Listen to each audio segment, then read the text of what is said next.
Welcome to Shine's Nawabi kitchen. आज मैं आप सबसे शेयर करने जा रही हूँ पेसरट्टू डोसा, जो कि बहुत ही हेल्दी और साथ ही डिलीशियस होता है। तो मैं आपको दो तरीक़ों से इसका फोल्डिंग मेथड दिखाऊंगी। ये डोसा हम हरी मूंग दाल से बनाते हैं और बहुत ही क्रिस्पी डोसा बना है, जैसे कि आप देख सकते हैं, इसकी साउंड सुन सकते हैं। और साथ में अदरक की चटनी हमने बनाई है, उसकी रेसिपी लिंक आपको डिस्क्रिप्शन बॉक्स में मिल जाएगी।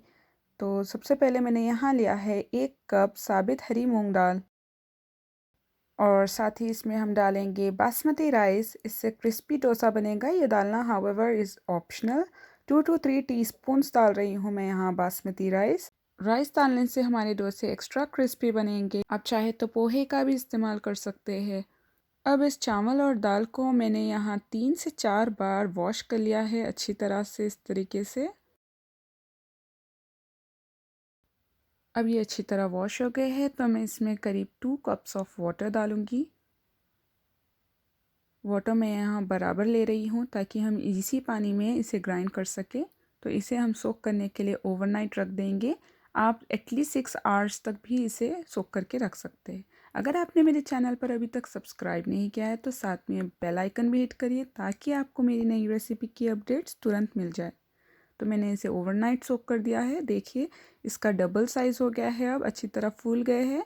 क्योंकि पानी इसमें कम है, मैं सारे मसाले इसमें ही डालकर इसे ग्राइंड करूँगी। तो सबसे पहले मैंने यहाँ 1 इंच अदरक का पीस डाला है, साथ ही 1 छोटा चम्मच ज़ीरा, थोड़ा सा हरा धनिया, 1 छोटा चम्मच नमक या फिर आप अपने टेस्ट के हिसाब से डाल सकते हैं, और 2 हरे मिर्चे। ज़ीरा डालने से हरी मूंग दाल ईजिली डाइजेस्ट हो जाती है।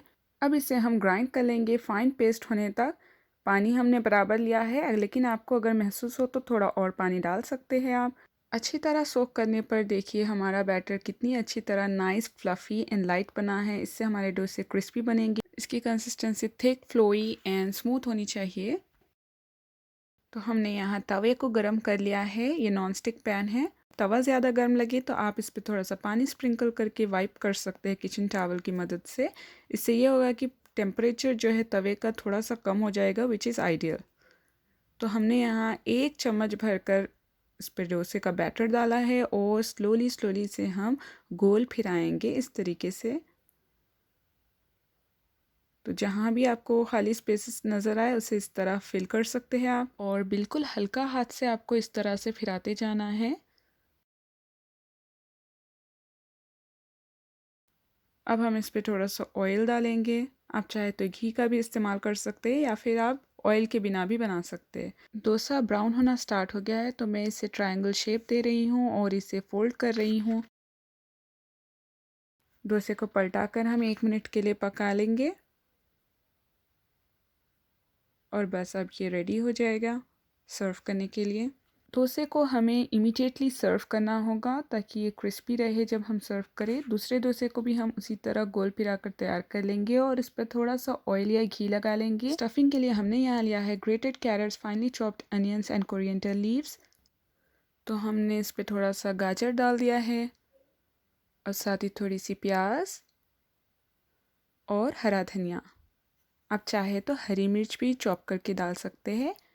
अब डोसे को हम करीब 1 मिनट तक पका लेंगे और इसे फोल्ड करके इस तरीके से सर्व करेंगे। तो चलिए इसे भी सर्व कर लेते हैं गर्मा गर्म।